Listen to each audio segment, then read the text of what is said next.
को ढूंढने का भी लिमिट होती है। अगर मैं कोई चीज़ मांग रहा हूँ और जब तक मुझे नहीं मिलेगी मैं उसको ढूंढता रहूँगा, प्रभु से मांगता रहूँगा, और नहीं मिलेगी तो प्रभु को छोड़ दूँगा। कई बार हम दुआएं करते हैं, जब दुआएं नहीं सुनी जाती हैं उसको हम ड्रॉप कर देते हैं, कहते हैं प्रभु तूने मेरी नहीं सुनी। जैसे एक लेडी का बता रहे हैं कि वो सुनामी में बीच में स्टॉल लगाया था उसने, और अचानक सुनामी आई तो उसमें उसका बच्चा बह गया, और वो उस चर्च के बाजू बीच के बाजू में चर्च था जहाँ वो हर संडे दुआ करती थी। वो उस दिन भाग के फिर चर्च में गया, दुआ किया, प्रभु मेरा बेटा बह गया है तो उसको बचा ले। और समय के हिसाब से बच्चा नहीं बचा। उसने कहा अब प्रभु तेरे चर्च में कभी नहीं आऊँगी। तो उसकी फिजिकल नीड मीट नहीं हुई तो उसने कहा मैं प्रभु के पास दोबारा नहीं आऊँगी। और कई बार हमारी फिजिकल नीड मीट हो जाती है तो भी हम आना छोड़ देते हैं। मैंने अच्छा घर मांगा था, अच्छा घर मिल गया, प्रभु तेरा धन्यवाद हो, अब मैं अपना जीवन अपनी तरह जीऊँगा।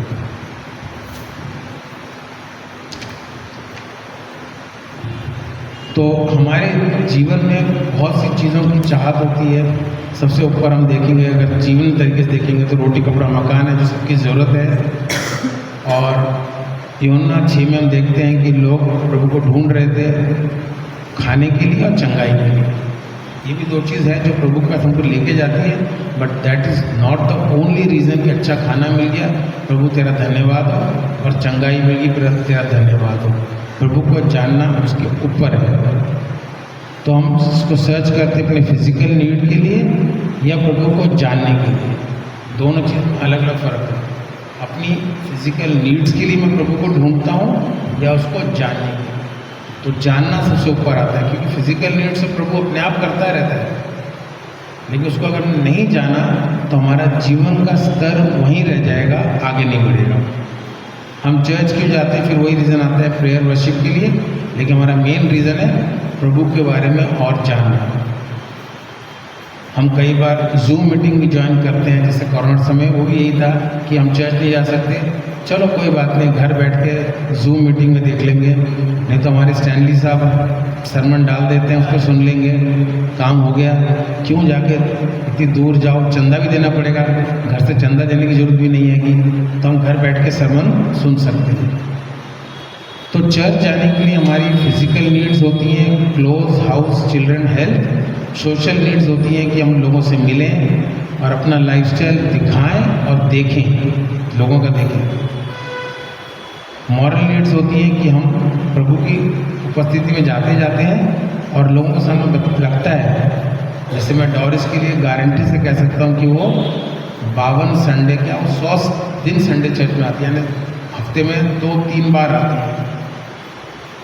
और हम लोग इस तरह से पास्टर साहब की गुड बुक में आना चाहते हैं, जहाँ पवित्र सिस्टर हर संडे आती है, अंजलि सिस्टर आती है, तो इन दोनों को बाइबल पढ़ने का या वो दिया जाएगा, रोज आते हैं कि प्रभु की पास्टर साहब की गुड बुक में आएंगे, है ना। और स्पिरिचुअल नीड क्या है कि हम प्रभु को जानना है। तो अब सबसे बड़ा प्रश्न हमारे सामने ये है, बिग क्वेश्चन, और वो $1 मिलियन क्वेश्चन है कि हम प्रभु को क्यों ढूंढते हैं, क्यों जानना चाहते हैं, क्यों सीख करते हैं। यूहन्ना 4 में सामरी स्त्री की कहानी है जो कुएं में पानी भरने गई और प्रभु ने उससे पानी मांगा। उसने कहा अगर तुम मुझसे मांगती मैं तुझे जीवन का जल देता, और लेडी तो खुश हो गई, अरे वाह, जीवन का जल मिल गया तो मुझे कुएं में पानी भरने नहीं आना पड़ेगा और मैं घर बैठे अपनी प्यास बुझा सकती हूँ। वो गहराई को नहीं समझी, लेकिन उसने अपने आप को देखा कि चलो मेरा एक काम कम हो जाएगा। लेकिन प्रभु यीशु मसीह ने कहा कि तू जब मुझे पालेगी तो तेरे अंदर जीवन का जल की नदियाँ, स्रोत फूट उठेंगे और तू लोगों के लिए पानी का स्रोत बन जाएगी, आश्रय का स्रोत बन जाएगी।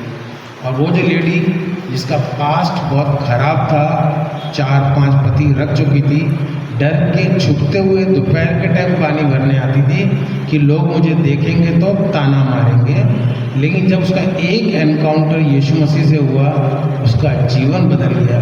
यीशु मसीह ने उसके पास्ट के बारे में उससे कुछ नहीं कहा, उसको क्षमा मांगने के लिए कुछ नहीं कहा, तो बस सिर्फ परमेश्वर पर विश्वास कर और तेरे जीवन में काम चल। और वो खुश होके भागी और गांव में जाके इवेंजलिस्ट बन गई, पूरे गांव को लेके आई और पूरे गांव ने यीशु मसीह पे विश्वास किया। तो हम में से कोई भी छोटा नहीं है, अनपढ़ गंवार नहीं है। कोई भी प्रभु के काम के लिए अपने आप को अगर आगे बढ़ाता है तो प्रभु उसके जीवन में कार्य कर सकता है।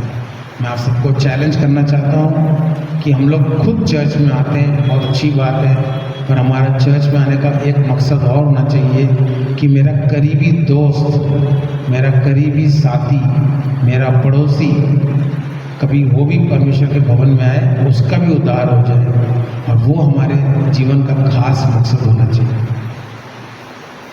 तो अभी हम लोग प्रभु के सीखने के बारे में 4 पॉइंट पे जाकर मैं संबंध खत्म करूँगा।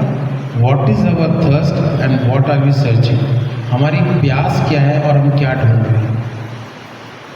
तो यहाँ पर हम देखते हैं कि पहला हमारा होता है थर्स्ट, कि हम प्रभु यीशु मसीह के साथ हमारा घनिष्ठ संबंध हो जाए, पर्सनल रिलेशनशिप, क्लोज रिलेशनशिप है, घनिष्ठता का संबंध हो जाए। पहला पर्पस ये परमेश्वर को जानना।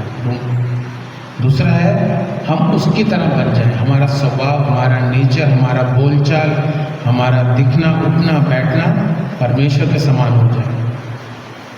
तीसरा है कि हम परमेश्वर की हम एक उदाहरण सेट कर सकें, एग्जाम्पल। जहाँ हम खड़े होते हैं तो 10 जन में से अलग दिखना चाहिए।